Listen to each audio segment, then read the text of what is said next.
السلام علیکم ورحمۃ اللہ وبرکاتہ۔ سوال: ہمارے نبی صلی اللہ علیہ وسلم کا تعلق عرب کی کس قبیلے سے ہے؟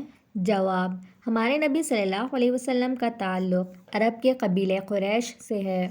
سوال: ہمارے نبی صلی اللہ علیہ وسلم کے نانا کا نام کیا ہے؟ جواب: ہمارے نبی صلی اللہ علیہ وسلم کے نانا کا نام وہب بن عبد مناف ہے۔ سوال: ہمارے نبی صلی اللہ علیہ وسلم کی نانی کا نام کیا ہے؟ جواب: ہمارے نبی صلی اللہ علیہ وسلم کی نانی کا نام برہ ہے۔ سوال: ہمارے نبی صلی اللہ علیہ وسلم کے والد کا انتقال کب ہوا؟ جواب: ہمارے نبی صلی اللہ علیہ وسلم کے والد کا انتقال ہمارے نبی صلی اللہ علیہ وسلم کی پیدائش سے پہلے ہوا۔ والدہ کے انتقال کے بعد ہمارے نبی صلی اللہ علیہ وسلم کی عمر کتنی تھی؟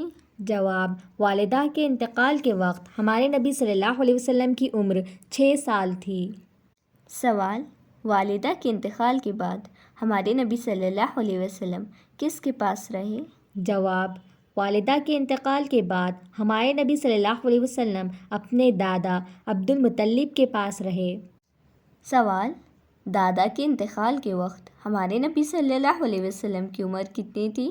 جواب: دادا کے انتقال کے وقت ہمارے نبی صلی اللہ علیہ وسلم کی عمر 8 سال تھی۔ سوال: دادا کے انتقال کے بعد ہمارے نبی صلی اللہ علیہ وسلم کس کے پاس رہے؟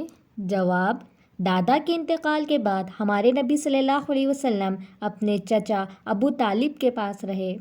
سوال: ہمارے نبی صلی اللہ علیہ وسلم کی دادی کا نام کیا ہے؟ جواب: ہمارے نبی صلی اللہ علیہ وسلم کی دادی کا نام فاطمہ ہے۔ سوال: ہمارے نبی صلی اللہ علیہ وسلم پر پہلی آیات کہاں نازل ہوئی؟ جواب: ہمارے نبی صلی اللہ علیہ وسلم پر پہلی آیت غار حرا میں نازل ہوئی۔